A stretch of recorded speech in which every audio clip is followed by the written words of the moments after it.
our own B-Rabs recently sat courtside at a Knicks game, and we're going to just kind of walk you through the experience. And by we, I mean mostly him, because we weren't there. So let's talk about how this came about. You had tickets, B-Rabs, that was just legitimately courtside. Like, you could have, spit on these players. You could have said, slurs to them. You could have checked out their butts and said demeaning things about their bodies, and they would have heard you. I definitely checked them out. I'm not gonna lie. Yeah. All right. I mean, there were some beautiful men on that court. Yeah. So my boyfriend got courtside seats for 2 games in a row because of his own hookups. We saw the Houston Rockets, and then we saw the Washington Wizards, and they beat them twice. Although they almost lost to the Wizards, which was weird. But I think I'm a Knicks fan now after the experience. Which, I mean, if my father, God rest his soul, could see it, he wouldn't even care that I'm gay, but he'd be like a Knicks fan. He's like, "You're dead to me. You are dead to me now. You're out of the house." I raised you to be a New Jersey Nets fan. And now they're in Brooklyn, but still, like, he's like, listen, you suck all the dick you want, but you not wear the orange and blue. But cheering, exactly. But cheering for James Dolan's team. That's I don't have a son at that point. So walk me through this. By the way, well, okay. So to walk you through this, first me and my partner got a hotel, and we just like got ready, and then we went through the VIP entrance, which is through Penn Plaza. I wanted to ask about that because I always, whenever I go to a game, I sit in the peasant seats. Well, technically, all of MSG is for Penn Plaza, but like if you basically go, I want to say on 30, if you go on 33rd, I believe it's 33rd. If you go on 33rd. Then and you're on the Madison Square Garden side, between obviously 9th and 8th, 8th and 7th. Then you basically go in through the VIP lounge, and we went right up into the VIP lounge, and it was, I mean, it was amazing. It was like, did you just walk in and it's just fountains and people serving hors d'oeuvres, and like they just give you a handy as soon as you walk in, like throwing desserts in the air? Basically, I asked for the handy, and then I got a lot of angry looks. So no handy, unfortunately. But what use of those VIP seats if no one jerks you off? I know. I was like, I need to speak to the manager. It's Robert Kraft only. Let's put up a picture. I want to show the view that Brian had. Oh, these are these are the VIP lounge seats. This is a VIP lounge. So Brian's sitting there in the VIP lounge, waiting for his apple teeny or whatever he's drinking, and then he also meets Amari, which is pretty fucking cool. That's very cool. I like how Amari just hangs out at games apparently now. That's what he does with his life. He was there twice. For both games that we went to, and he sat next to me, literally right next to me and Eric. Like the second game, like him and a friend of his just sat right next to us. He's a really nice guy. He's really cool. That's awesome. And like Carmelo Anthony was also there, and I was like not going to approach Carmelo Anthony. Yeah, exactly. I was like, I'm not going. No, he looked very unapproachable. Who else was there? I mean, there was James Dolan there? Did you get to meet Dolan and tell him how much you like him? Oh my god! So I'm gonna call him. First of all, I'm gonna call him Voldemort from now on. I think he's a creepo because his name. He is a creep. He is a creep. Actually, when you said when you made that hand job joke, Phil, I was just like, I mean, in terms of James Dolan's suite, because it literally was his suite. Like, I mean, I don't know, maybe not the climate given his recent lawsuit, but his current circumstances. Yeah, I'm actually terrified of him. like to see, because we've made fun of him so much on the podcast, or we've talked so much like nonsense about him. Going forward, we'll call them Voldemort or he who will not be named. Okay, because I feel like he's like Bloody Mary. Like if you like, if you close the door, come through the screen. yeah. If you lock the door in the bathroom and you place your hand on the mirror and you say James Dolan 5 times, he'll buy your favorite franchise and destroy it. That's and he'll also ban you from the stadium.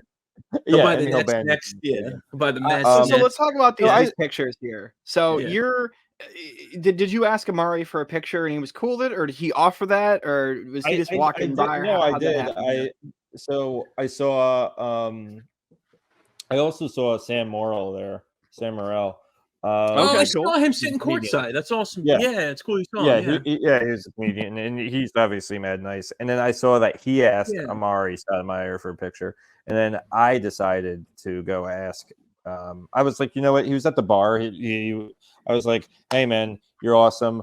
Do you mind just taking a selfie? And he was mad cool. He's like, yeah, no worries. So he looks a little bit high in this picture. Can I say that? He looks like he just stepped out back and smoked a J at halftime here. He looks fresh. He looks fresh off an L. And he did the second time, but he's just a mad cool dude. So yeah, love it. Michael J. Fox was also there the second night too, as well. Cool. To shake things up a little bit. Whoa! How is he doing though? Honestly, how is he doing? Also side. He looked like he was struggling a little bit, but he's also the man. So, cool. Exactly. Who else did I see? Was Ben Stiller there, or Tracy Morgan, or Ben Stiller was not there? If those guys were there, I'd probably be like, freaking out a little bit. There was Dean Winters, he was an actor. There was Ben Sadaffi. Dean Winters was there. For those of you who don't know who that is, that's the guy who plays Mayhem in the those commercials. Exactly. Mayhem, and he also played Liz Lemon's scumbag boyfriend in 30 Rock. And he also was the guy the second to last guy to get killed in the first John Wick movie as well. For those of you who was he in Oz? He wasn't in Oz, right? He was in Oz too. He was in Oz. No, he was. He was. He 100% was in Oz. So no, I mean, just to give you an idea, you walk in, you see like these stars, or you like recognize people, and me and Eric are like, oh my god, and then I walk over. The first thing I do too, like Eric is trying to play it cool. The first thing I do is beeline it to the buffet. I'm literally the first one to get the free food. Yeah, and everyone knows who the poor dirtbag is. Yeah, you're the guy who jumps and lunges for the buffet. I got like 3 butter garlic steaks. I got salmon. I got like I took pictures of the food. Yeah, there's the food. There you go. Can I can we talk about salmon. this for 1 second? What did I say? Salmon? Thank you. You said people that say salmon. It drives me nuts. I mean, people mispronounce things like that. Anyway, so this looks like was it steak and salmon with some asparagus. And this is just buffet food. This isn't like a purchase. This is just if you're in the lounge, you get the rich people. If you're in the lounge, this is what you get. Yeah. Man, imagine having that. Fucking it was a beautiful lounge. You get all you can eat drinks, all you can drink drinks, all you can eat. All you can eat drinks. All you can drink. Did the full rabbit out come out? I think I'm still drunk. You saved the steak, brought it all back. So I want to talk about. So whose rich child is this that's right in front of you? Did you talk to this 12-year-old who's got a rich dad or something? I have no idea. That looks at. Sorry. Yeah, I mean, like that definitely is a trust fund kid who is just like these seats aren't even that good. Like I'm on the court, but last time I got to like play in the game for 5 seconds. Exactly. Like the last time Julius Randle gave me a piggyback ride at halftime. Yeah, that's how that goes. And then you also in this picture have what looks like half of like a sideline reporter's butt. So I appreciate that. Thank you so much for. Yeah, John Starks is there. There you go. Julius Randle. Yeah. But I will also say this too. I've been thinking this the whole season. I really like this squad that the Knicks have.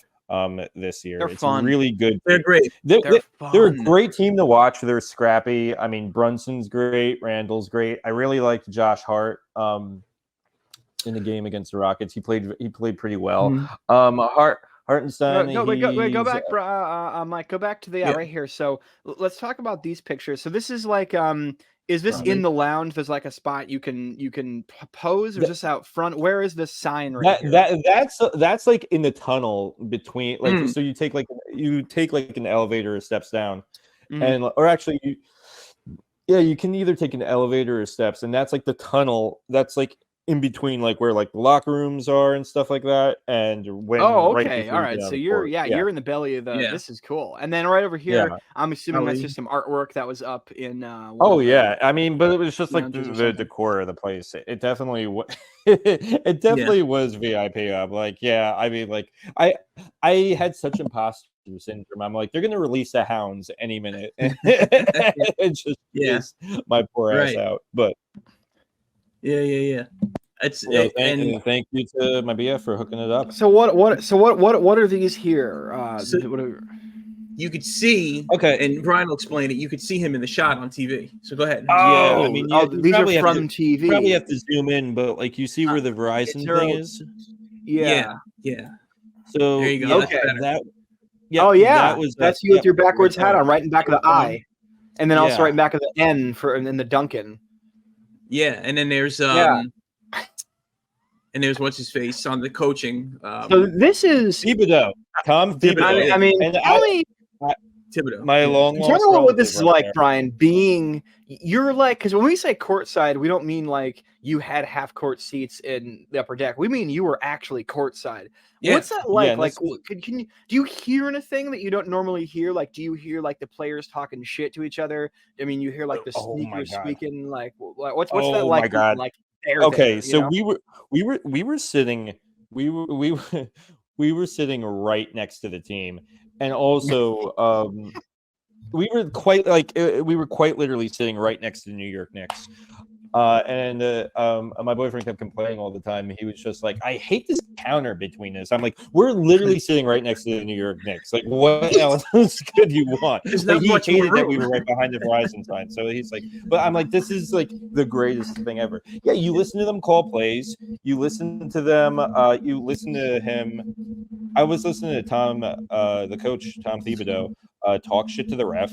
I love the coach, by the way. The coach is like any good sound bites like telling the ref he's a blind idiot or anything, or the ref was like, you complain more than my ex-wife. That's what the ref said. That's what the ref said to Tom Thibodeau. So he threw throwing roast jokes back at him when he was complaining. Yeah, he was like, he said something like, if I want to listen to this much whining, I'd call up my ex-wife. That's what the ref said to Tom Thibodeau. Canceled. And that's really funny. Josh Hart, he didn't curse at the ref, but he was just like, the fuck you think I'm supposed to do? Like, you listen to them argue, and they curse all the time. They curse all the time. It's probably better. Any N-bombs? None of that. The ex-wife line really got Eric. But like, you listen to them call plays. You listen, like, you watch them with the clipboard. Also too, Josh Hart, like, very scrappy, aggressive player, but like they were playing Journey's "Don't Stop Believing," and I listened to him sing Journey's "Don't Stop Believing." I was like, I did not clock that. He's good. I feel like didn't see that one coming. Josh Hart, he's got pipes. being a fucking Journey fan right now. But yeah, he was singing to himself. That I'll always remember. I was like, right before the game started. Every time that song comes on now, you're gonna think of like, remember that time I randomly saw an NBA player jamming out to that while he was taking foul shot practice? Like, that's it. Yeah. That's for life. Probably hear it so often. He knows every word. Go to the next slide. What do we got here, Mike? This is it. We got some videos. So I want to throw in some videos. Oh yeah. So yeah, you were so goddamn close to the court.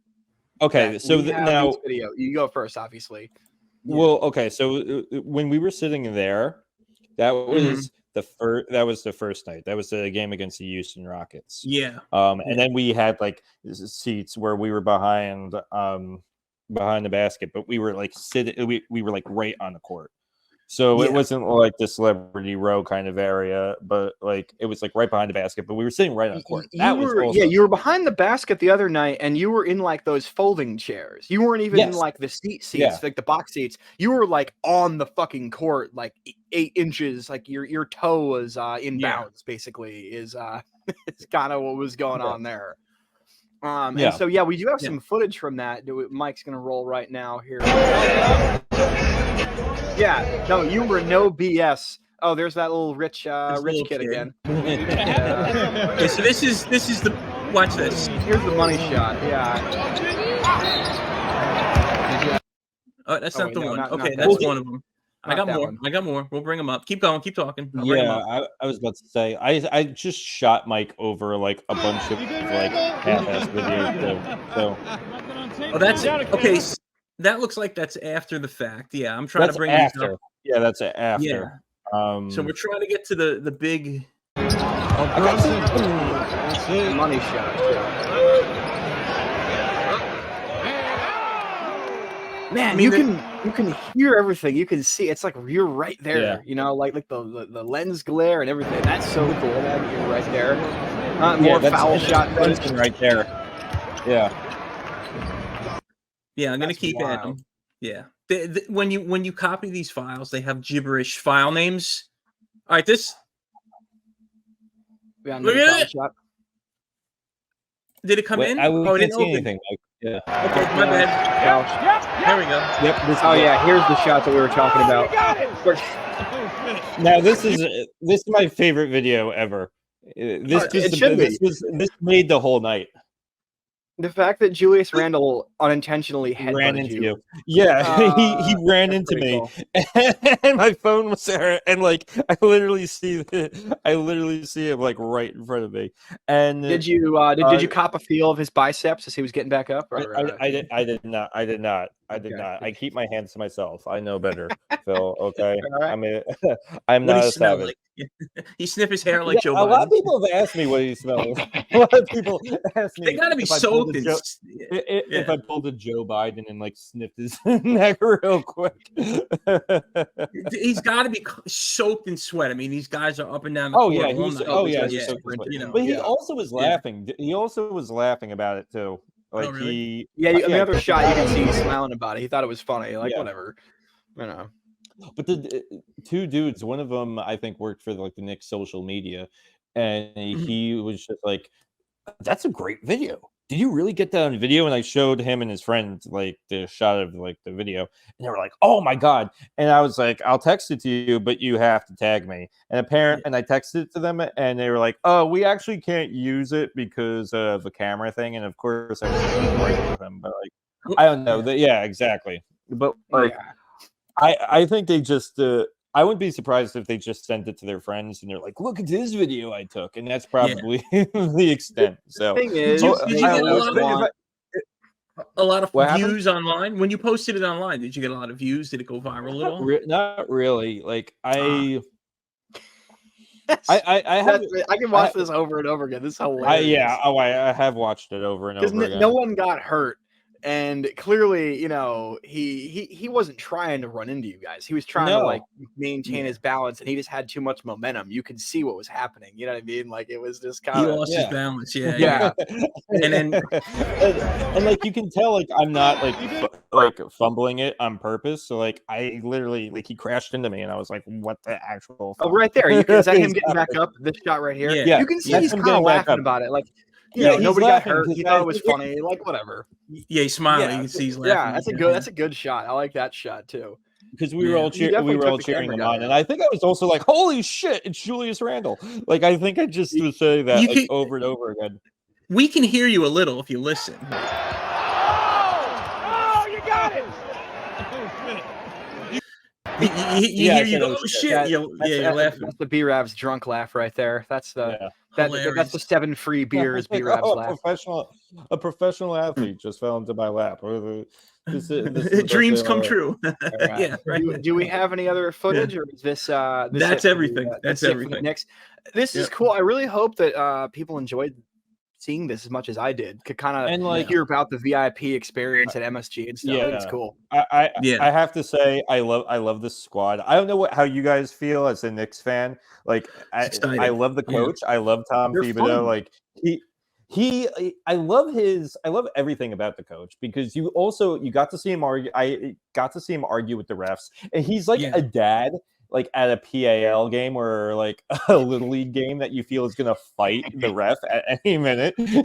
Like he's gonna go one like one synapse that's gonna snap away from being Randy Marsh. Like he's got the comb over too, like of just an angry dad. I love everything about him. Yeah. And like I mean, like I said, Isaiah Hartenstein, he's great.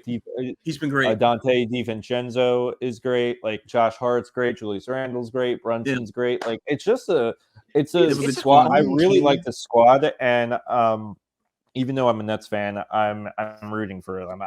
They're and MSG is amazing as a stadium. Like I'd be so tempted to root for them if I didn't think that their owner was the embodiment of evil.